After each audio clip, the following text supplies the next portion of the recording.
Hello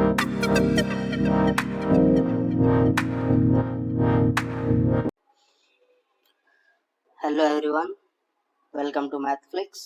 तो आज हमारा जो टॉपिक है that is chapter number 6 NCERT का ट्रायंगल्स। ठीक है, तो नाइन्थ में भी हमारे पास में ट्रायंगल्स था, बट हमने नाइन्थ में क्या पढ़ा था?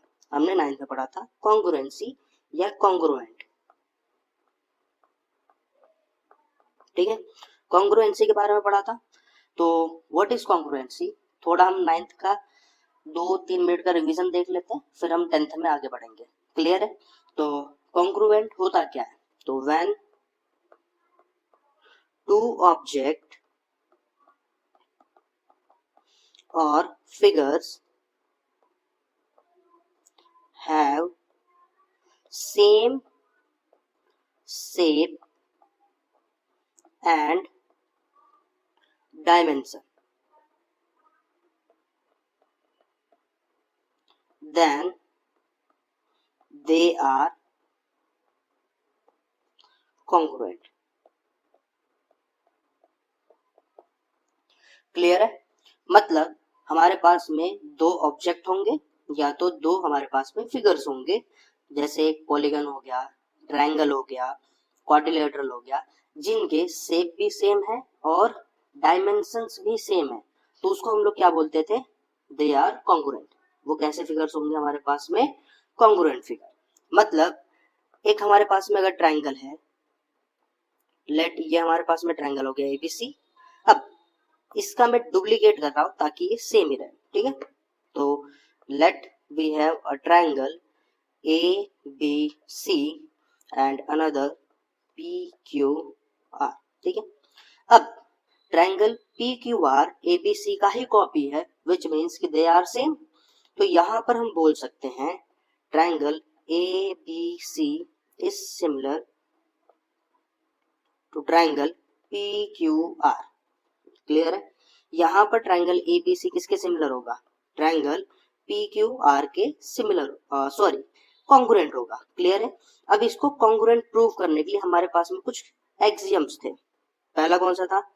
Side angle side, angle side angle, angle angle side, फिर side side side and at last RHS, right angle hypotenuse side. तो ये 5 एक्सियम्स थे हमारे पास में, 5 axioms to prove congruent triangle. ठीक है, डन। अब अगर ये हमारे पास में कॉन्ग्रुएंट ट्रायंगल है, मान लो कि अगर ये कॉन्ग्रुएंट है, तो यहां पर हम क्या लिखते थे कि ए बी जो होगा वो किसके इक्वल होगा? P Q. B C is equal to Q R and A C is equal to P R. Another thing, angle A is equal to angle P, angle B is equal to angle Q और angle C is equal to angle R. ये सारी चीजें हम किसके through लिखते थे? Bye CP सीटी। ठीक है, डन। तो ये सारी चीजें हमने 9th में पढ़ी हुई है कॉन्ग्रुएंसी के रिलेटेड। अब हम 10th में क्या पढ़ेंगे? सिमिलैरिटी। 10th में जो हमारा टॉपिक होगा दैट इज सिमिलर। ठीक है, तो ऐसा मान के चलो कि तुम्हारे पास में दो ऑब्जेक्ट हैं या दो फिगर्स हैं जिनके शेप तो सेम है बट उनके डायमेंशंस अलग अलग है। उस टाइम पे उनके बीच में एक रिलेशन तो है कि उनके शेप सेम है, तो वहां पर जो वर्ड यूज होगा उनको आपस में रिलेट करता हुआ दैट इज सिमिलैरिटी, कि दे आर सिमिलर। अब वो कॉन्ग्रुएंट नहीं है, वो कैसे हमारे पास में सिमिलर है? जैसे यहां पर अगर मुझे डेफिनेशन लिखना हो तो व्हेन टू ऑब्जेक्ट और figures have same shape but may have different dimension, then they are similar. Clear हुआ? मतलब फंडा क्लियर है यहाँ पर कि उनके शेप सेम होंगे, डायमेंशन अलग अलग हो सकते हैं, हमें डायमेंशन से फर्क नहीं पड़ता। तो ऐसे जो हमारे पास में ऑब्जेक्ट होंगे या फिगर्स होंगे उनको हम क्या कहेंगे? सिमिलर, कि ये एक दूसरे को कैसे हैं? सिमिलर फिगर्स हैं, they are similar objects. Clear? मान लो तुम पिज्जा खरीदने गए, तुमने रेगुलर ऑर्डर किया, एक ने मीडियम ऑर्डर किया और एक किसी ने लार्ज ऑर्डर किया, ठीक है। अब इनके डायमेंशन अलग अलग है, किसी का वहां पर सेंटीमीटर में 3 सेंटीमीटर या 5 सेंटीमीटर या 10 सेंटीमीटर या 15 सेंटीमीटर तक हो सकता है, ठीक है, उससे हमें फर्क नहीं पड़ता। बट अगर मैं देखूं तो सारे के सारे पिज्जास मेरे पास सर्कुलर शेप में ही है। क्या उनमें से कोई राउंड से स्क्वायर शेप का है? क्या उनमें से कोई हमारे पास में रेक्टेंगुलर शेप का है? नहीं, वो सारे के सारे कैसे हमारे पास में? सर्कुलर शेप में। क्लियर है? तो ऐसे जो हमारे पास में फिगर्स होंगे या ऑब्जेक्ट्स होंगे, they are similar. For example, let we have a triangle. ये हमारे पास में एक ट्रायंगल है, ठीक है। अब ये ट्रायंगल अगर मैं कॉपी कर लूं, चलो डुप्लीकेट यहां पर हमने ले लिया। क्लियर है? इसको हमने थोड़ा सा बड़ा कर दिया, थोड़ा, चल ज्यादा नहीं, थोड़ा। क्लियर है? अब यहाँ पर ध्यान से देखो, अगर ये ए बी सी है and name is P Q R. Clear है? अब दूर से देखो या कैसे भी देखो, ये दोनों आपस में कैसे लग रहे हैं? सिमिलर। इनके डायमेंशंस अलग अलग भले से ही हैं, बट देखने में एक जैसे लग रहे हैं कि नहीं लग रहा है? क्लियर है? तो ऐसे जो हमारे पास में फिगर्स होंगे उन्हें हम कहते हैं दे आर सिमिलर फिगर्स। ये हमारे पास में सिमिलर फिगर्स होंगे। अब एक एग्जांपल से समझते हैं। मान लो कि तुम छोटे थे, उस टाइम पे तुम फोटो खिंचवाने के लिए गए फोटोग्राफर के पास। तुम्हारे पास में वहां पर फोटोग्राफर ने ऑप्शन दिया कि बेटा तुम्हारे पास 3 ऑप्शन है, या तो तुम पासपोर्ट साइज फोटो खिंचवा सकते हो, ठीक है, चलो पासपोर्ट साइज, या तो रेगुलर जो कि हम यूज करते हैं, या लार्ज जो हम वॉल पे माउंट करते हैं। क्लियर है? अब ये पासवर्ड साइज जो फोटो था ये यूज होगा तुम्हारे गवर्नमेंट के लिए। किसके लिए यूज होगा? Government form. क्लियर है? दूसरा रेगुलर जो था वो तुमने डिसाइड किया कि मैं जहां पर पढ़ने बैठता हूं मेरे स्टडी टेबल पे थोड़ा सा खाली खाली सा लग रहा है, तो ये वहां के लिए हो गया स्टडी टेबल या स्टडी एरिया। अब लार्ज वाला जो था तुमने डिसाइड किया कि नहीं यार, मेरे घर का जो लिविंग रूम है या फिर मेरा जो बेडरूम है वो उसकी दीवारें मुझे खाली खाली सी दिखती है, तो ये लिविंग रूम या फिर बेडरूम के लिए तुमने डिसाइड किया। क्लियर है? अब मुझे ये बताओ, इस फोटो में जो हमारे पास में है यहां पर, चल ये फोटो, ठीक है, इस फोटो और ये तीसरे फोटो में, इन तीनों फोटो में क्या तुम चेंज हो गए? नहीं, तीनों में तुम ही हो। क्लियर है? बट जो फोटो की डायमेंशंस थी वो चेंज हो गई हमारे पास में। कैसी हो गई? चेंज हो गई। तो ऐसे टाइप के जो हमारे पास में रिलेशंस होते हैं दे आर सिमिलर, इन्हें हम क्या कहते हैं? Similar figure. चलो मान लो कि तुम आईफिल टावर घूमने के लिए गए, ठीक है, एक और एग्जांपल लेते हैं। अब तुम आईफिल टावर घूमने के लिए गए, वहां पर साइड में एक फोटोशॉप की दुकान थी। उसने ये बोला कि मेरे पास 3 वैरायटी ऑफ फोटोज हैं आईफिल टावर के। एक है जिसके डायमेंशंस थोड़े छोटे हैं, जिसको तुम आराम से अपने स्टडी टेबल या फिर कहीं पे रख सकते हो। एक दूसरा जो उससे साइज में थोड़ा बड़ा है, बट हाँ काफी बड़ा नहीं है, ठीक है। एक तीसरा जो कि पूरे लिविंग रूम को कवर कर सकता है, मतलब अगर तुम अपने वॉल पे लगाओ तो it is quite large. Clear? अब इन तीनों फिगर में तुम ध्यान से देखो, जो हमारे पास में आईफिल टावर था, यहाँ पर जो आईफिल टावर है, क्या ये चेंज हो गया? नहीं, आईफिल टावर अभी भी आईफिल टावर है और वो वही है, बट हुआ क्या, इसके पिक्चर के जो डायमेंशंस थे वो हमने इंक्रीज कर दिए। क्लियर हुआ? अब आया समझ में? तो हमारे पास में सिमिलरिटी किससे होती है? Similarity when shape are same. इन तीनों के तीनों फिगर्स में जो हमारे पास में आईफिल टावर है उसकी शेप कैसी है? इट इज सेम, ये चेंज नहीं हो रही है। चेंज क्या हो रहा है? Only the dimension of photo या फोटोग्राफ। क्लियर है? आया समझ में? डन। अब एक एग्जांपल और समझते हैं। चलो लेट एज्यूम कि तुम अभी 10 साल के हो, 10 इयर्स, ठीक, 10 इयर्स के हो। तुमने एक फोटो क्लिक की खुद की, लेट ये तुम्हारी एक फोटो है। After 20 year you become 30 years old, ठीक है। अब इस टाइम पे तुमने अपनी खुद की एक फोटो क्लिक की। अब बोलोगे कि सर इसमें भी मैं ही था जो था और इसमें भी मैं ही हूं। क्लियर है? दोनों में चेंज नहीं हुआ, नहीं, तुम चेंज हो गए। अगर तुम खुद को अपने 10 ईयर वाले के साथ कंपेयर करो अभी के साथ, अभी फिलहाल तुम्हारी एज 15 या 14 है, अगर तुम 10 ईयर वाले के साथ कंपेयर करो तो तुम्हारे अंदर काफी चेंजेस आए, with height, with body, with hairs, सबके साथ तुम्हारे अंदर काफी फर्क आया, काफी बदलाव आया। तो तुम ऐसा नहीं बोल सकते कि नहीं अभी भी तुम 10 ईयर वाले ही हो, तुम चेंज हो गए। तो दे आर नॉट सिमिलर, ये हमारे पास में नॉट सिमिलर। क्लियर हुआ?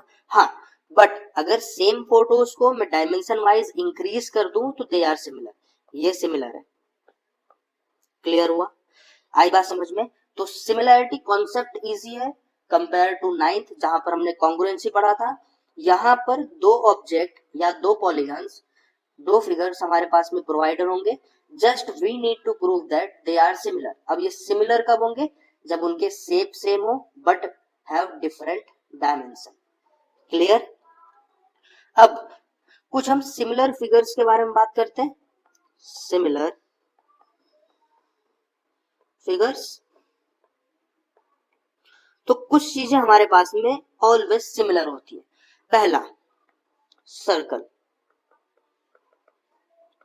सर्कल क्या होता है?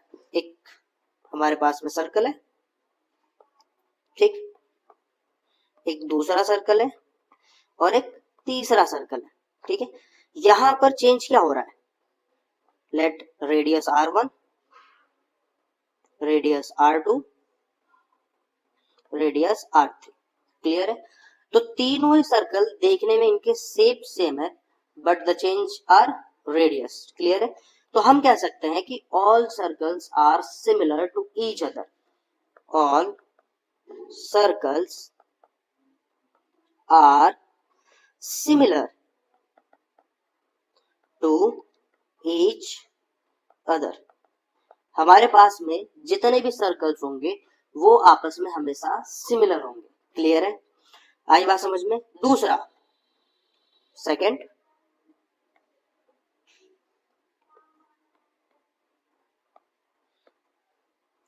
स्क्वायर। स्क्वायर क्या होता है? All sides are equal,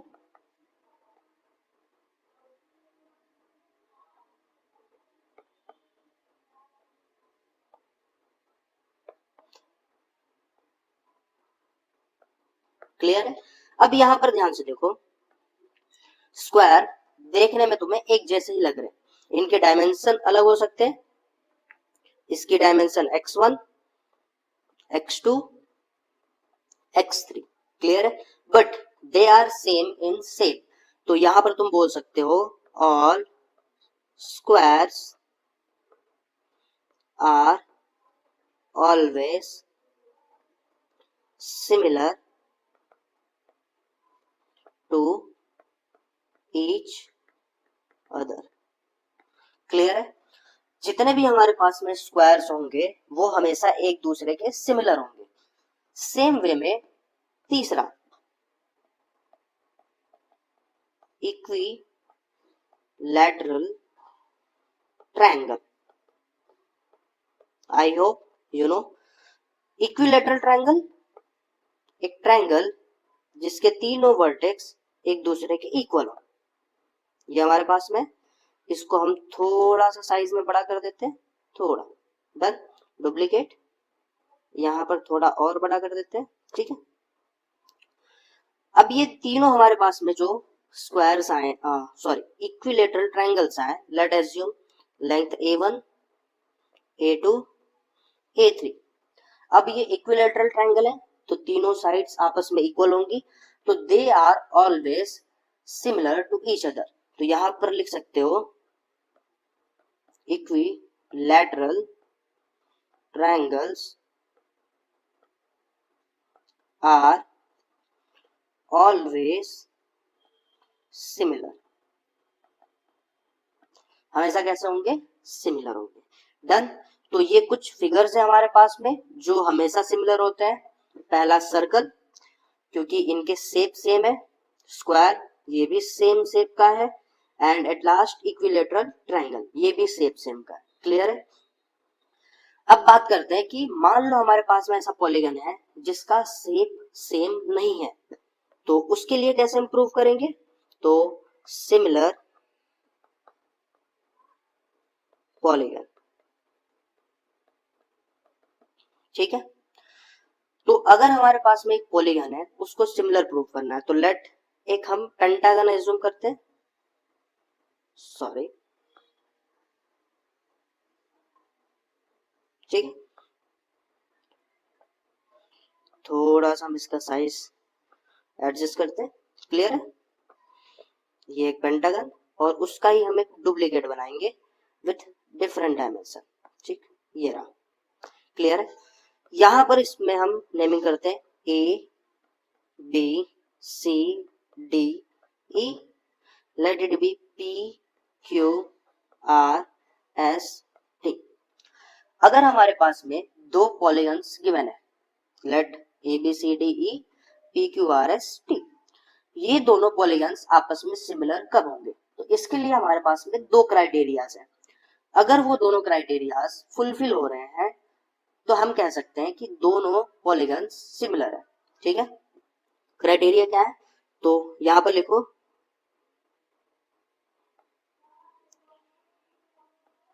to show polygon similar they need to fulfill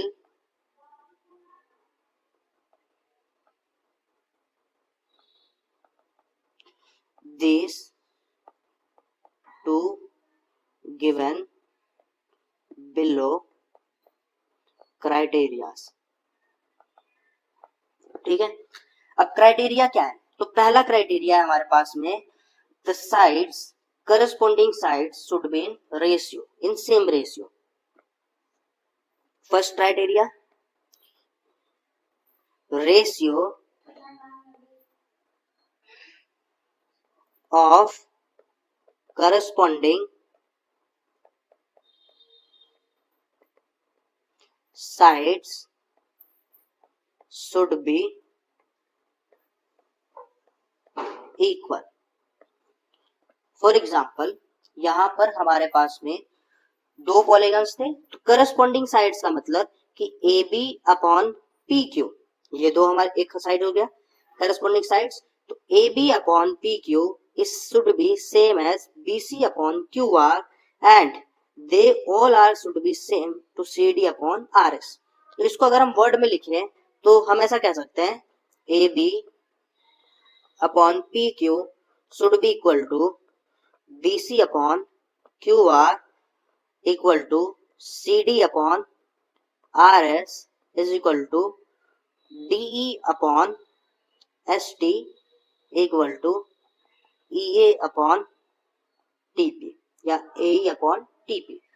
पहला क्राइटेरिया ये कि अगर दो पॉलीगन्स के साइड्स सेम रेशियो में है, क्लियर है, तो वो सिमिलर हो सकते हैं, अभी हुए नहीं है। क्लियर है?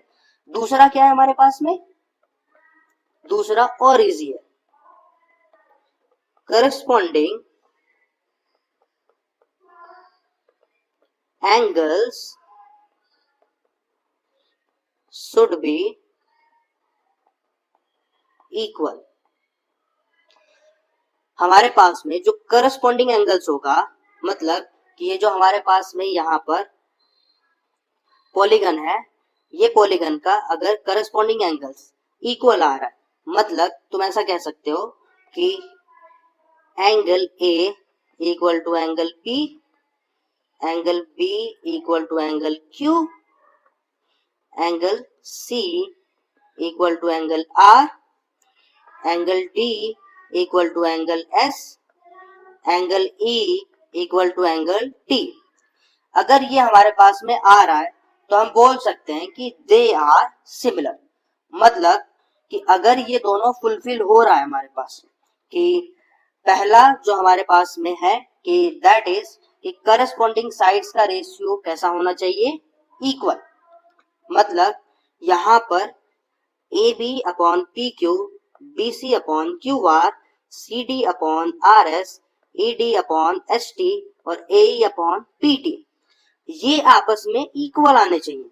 And then corresponding angle should be equal, angle A angle P के इक्वल होना चाहिए, एंगल बी एंगल क्यू के, एंगल सी एंगल आर के, एंगल डी एंगल एस के और एंगल ई एंगल टी के। अगर ये दोनों क्राइटेरिया फुलफिल हो गए देन यू कैन से कि polygon ABCDE is similar to polygon PQRST। Clear है, आई बात समझ में? तो यहां पर हम लिखेंगे कैसे, हम ऐसे लिखेंगे PQ ABC हमारा ABCDE is similar to PQRST। ध्यान से देखना, ये वाली साइन को हम कॉन्ग्रुएंसी के लिए यूज करते थे, congruent, and this sign will use for similar। ठीक है, इक्वल टू हट गया क्योंकि इक्वल टू वहां पर रिप्रेजेंट करता था कि साइड्स और एंगल इक्वल है, बट यहां पर ऐसा कुछ नहीं है, यहां पर साइड्स और एंगल्स तो सेम रहेंगे बट साइड्स में भी डिफरेंट। ठीक है, तो यहां पर हम इसे कैसे रीड करेंगे, इसको हम रीड करेंगे ये sign is similar to. Clear है, आई बात समझ में? तो ये पूरा रीड होगा ABCDE is similar to PQRST। हाँ, सारा रूल हमारा कॉन्ग्रुएंसी वाला ही फॉलो होगा, मतलब करस्पॉन्डिंग एंगल्स करस्पॉन्डिंग के साथ में ही लिखा जाएगा। यहाँ पर एंगल A एंगल P के ही इक्वल होगा, एंगल D एंगल S के ही इक्वल होगा, यहाँ पर तुम ऑर्डर चेंज नहीं कर सकते। क्लियर है, आई बात समझ में? तो हमने क्या देखा, अगर दो हमारे पास में पॉलीगन्स गिवन है तो वो सिमिलर कब होंगे, पहला corresponding sides should be in same ratio, corresponding angles should be equal. अगर ये दोनों क्राइटेरिया फुलफिल हो गई तो हम कह सकते हैं the given polygons are similar. Clear है, आई बात समझ में? बट ट्रायंगल्स के लिए ये क्राइटेरिया थोड़े चेंज हो जाते हैं, तो यहां पर नेक्स्ट हेडिंग डालो सिमिलर ट्रायंगल्स। अब हमको मालूम है कि ट्रायंगल्स जो होते हैं they are the first polygon या least number of side of polygons. Clear है, तो ट्रायंगल सबसे स्मॉलेस्ट पॉलीगन्स होते हैं। क्लियर, 3 साइड्स होती हैं, तीनों एंगल का सम 180 होता है। क्लियर है, तो यहां पर क्राइटेरिया चेंज क्या होता है, to prove 2 triangles similar we need to fulfill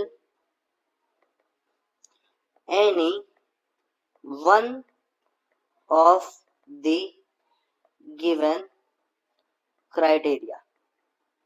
हमने 2 क्राइटेरिया पढ़े थे, उनमें से अगर कोई एक भी फुलफिल हो गया then we can say the given triangles are similar। Clear है, बट ये खाली ट्रायंगल्स के लिए ही है। जैसे ही नंबर ऑफ साइड पॉलीगन में इंक्रीज हो जाएगा, मतलब वो 3 से जैसे ही 4 हुआ उस टाइम पे हमें दोनों ही क्राइटेरिया फुलफिल करवाना जरूरी है। अदरवाइज ट्रायंगल्स के लिए तुम कोई भी एक प्रूव कर दो whether the sides are in the same ratio or the corresponding angles are equal. इनमें से अगर कोई भी एक फुलफिल हो गया then we can say both the triangles are similar. Clear है? तो यहां पर हम एक ट्रायंगल ड्रॉ करते हैं. Let we have triangle and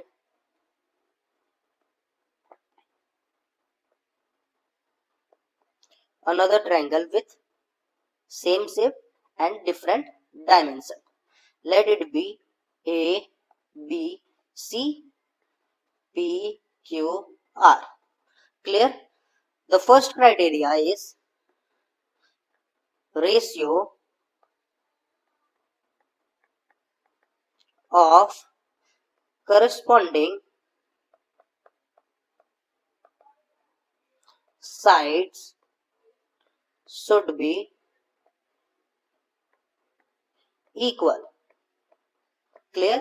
Which means AB upon PQ should be equal to BC upon QR equal to AC upon PR.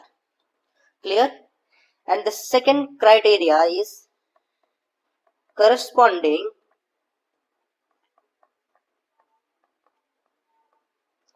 angles should be equal, which means angle A equal to angle P, angle B equal to angle Q, and angle C equal to angle R. Clear?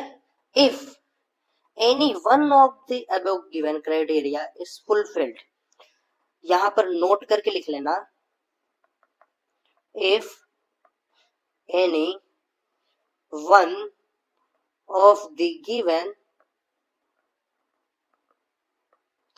criteria is fulfilled,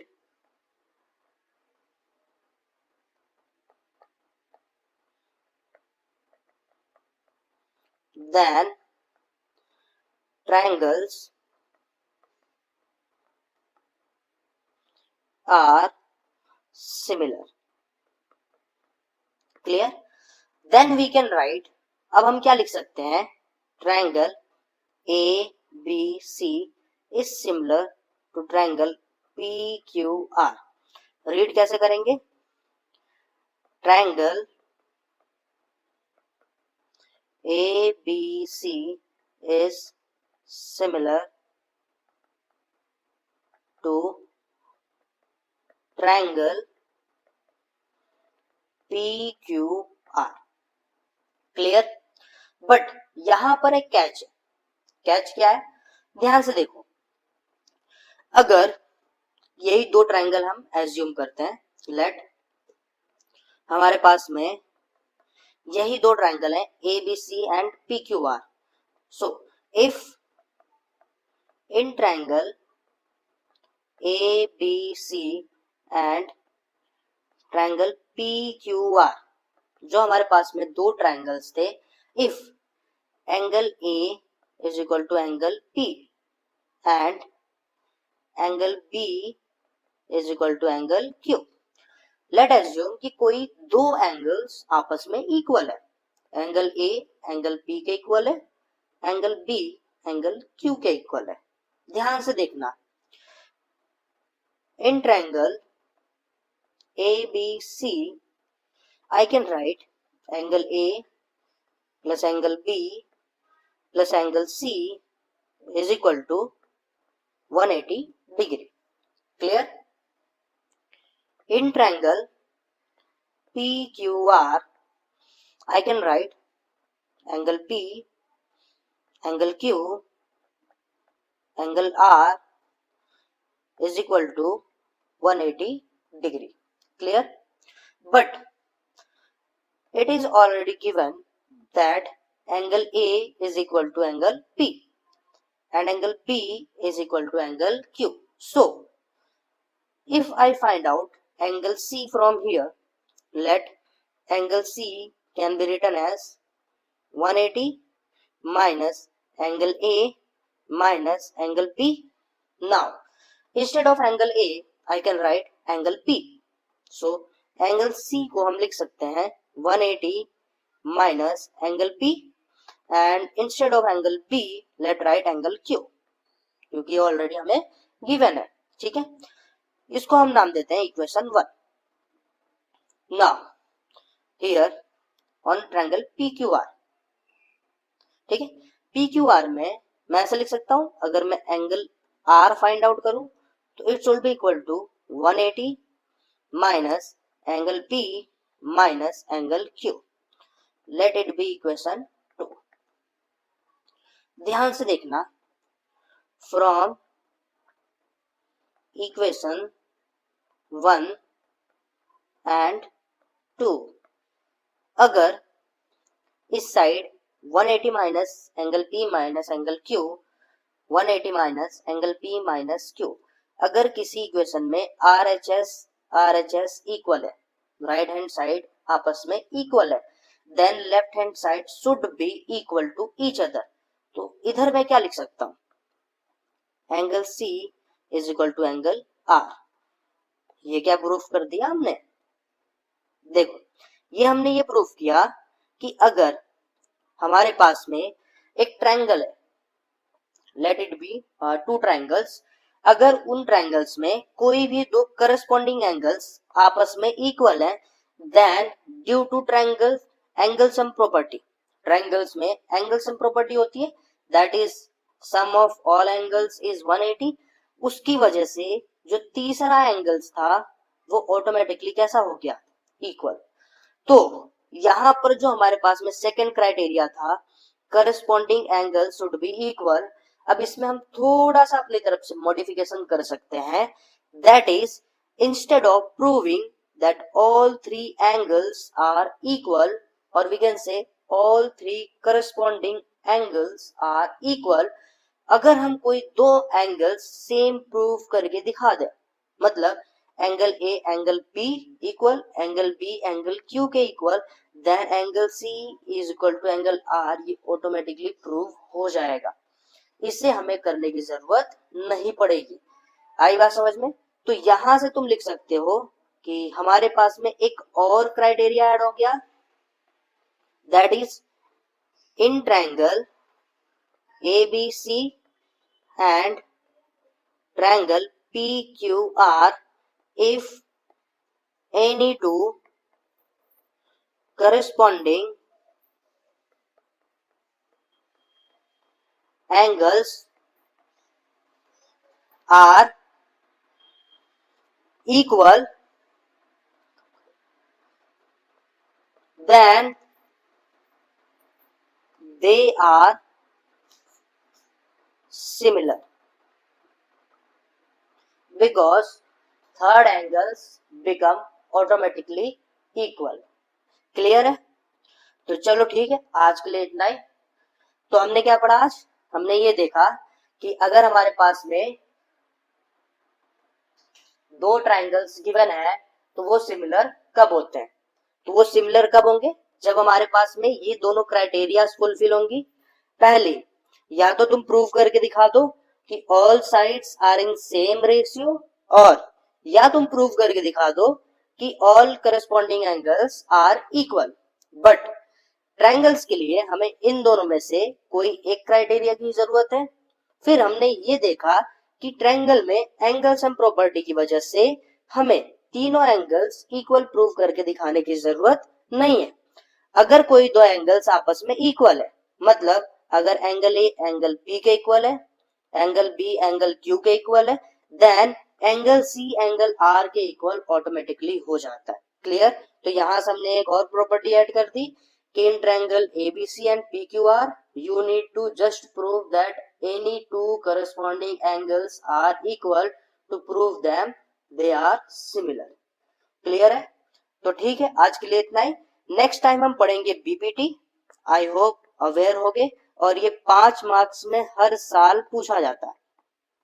that is या तो BPT या तो converse of BPT. Clear है? फिर हम similarity के बारे में बीपीटी के बाद आगे पढ़ेंगे। डन? ठीक है, फिर आज के लिए इतना ही। Thank you.